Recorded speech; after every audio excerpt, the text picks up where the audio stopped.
Oh, the Guernsey cows, they are our friends. They make us milk, we say amens. The Waldo farm is where they live. We're thankful for the milk they give. Last time on Behind the Waldo Way, Reese's love for her late grandmother and her famous hidden cheese recipes led to an idea that would eventually become the Waldo Way dairy farm we know today. I thought, well, I'm smart enough. I can milk a cow. Let's just get a cow. I've got land, I can do this, right? Not ever thinking that there was this bigger plan. Right. It was just going to be a little cheese for the family, and I was going to do what my grandmother did, right? Boy, I was wrong. But how do 5 cows become a budding small business? People would ask me, well, why did you start this? Why did you leave university and start something like this? And I never could answer the question. I never could tell the story because I knew I would start crying if I'd ever told the story at that time. My first grandchild, and only grandchild, was born in November of 12. And I felt like I had really been gifted at that point in time because I had a grandchild and I wanted to be this grandmother like my grandmother was to me. But baby Eva was sick and would eventually be diagnosed with a terminal illness, while her daddy, Reese's son Ryan, was deployed in Afghanistan. I knew what I had to do, and what I had to do was take care of a baby and a mother that I knew would be grieving throughout the process. And so at 5 o'clock in the morning, I wrote a resignation letter to the university.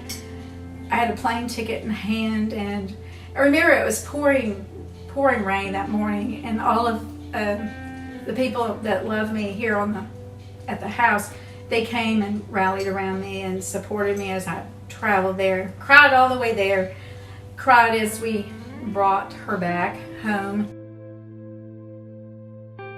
We spent every moment with her, and we would literally take her out. She couldn't be held, so we had her in this little wagon, and we would roll her out, and I would milk the cow with her laying in the wagon, watching me milk the cow in the morning, and then we'd bring her back in, and our whole world was just loving her. On May 13th, 2013, baby Eva passed away. I was left with a grieving mother, and to me, my responsibility was to take care of her and see her through this enormous grief that she was walking through. And the only thing I knew to do was go to work. It's my strong suit. I know how to go to work. And so I would literally, there would be times that I would make her, we're going to get out and we're going to do this and we're going to do this and we're going to do this next. We would cry and we would be angry. We would laugh. We went through all the emotions, and I think throughout that summer we worked on getting to know one another really well. I call it the Ruth and the Naomi story of my life. And we grew to really, thank God, it went in the right direction. She and I are incredibly close. It's as if she is my daughter. I love her dearly. And I still see those horrible images of her working, but she was crying, and you feel so helpless, but you know you just have to kind of keep putting that one foot in front of the other. And that's exactly what they did. In the process, creating a business. The grand opening of the Waldo Way was September 30th of 2013. We had over 100 people come. When I thought it was just going to be a few neighbors, you know, and the chamber come out and whack the ribbon, we had over 100 people. And it looking back on it, it's also funny because I think I had like 6 little quarts of yogurt or something, 6 half gallons of milk, and I thought I had so much, and it just disappeared, and people would come, and they kept coming, and they kept coming. And they still come today. But I would have never had the faith to leave the university, and that's big to me. That piece of it is so big. I feel like I literally was that person standing on the balcony and somebody came up behind and pushed you off, and you develop wings all of a sudden, because you got to fly or you're going to hit the ground.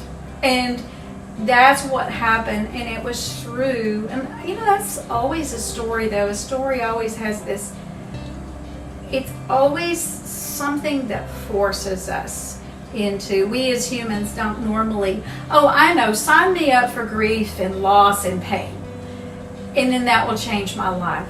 No, we don't normally choose those roads. They choose us, and we have the opportunity to make the most of it, of that time and that situation in our life, or we can sink to the lowest level of humankind. And thank God, literally, that I had God in my life, and that God had a bigger plan for my life. Next, on the story behind the Waldo Way. I think that was just a huge part of the first 2 to 3 years, is the fun of watching my son, being with my son, growing with him, laughing a lot, getting to know the members of our farm. And we still have those members that started with us 7 years. They're still coming here, every week and getting their milk, getting their butter, getting what they need for their families.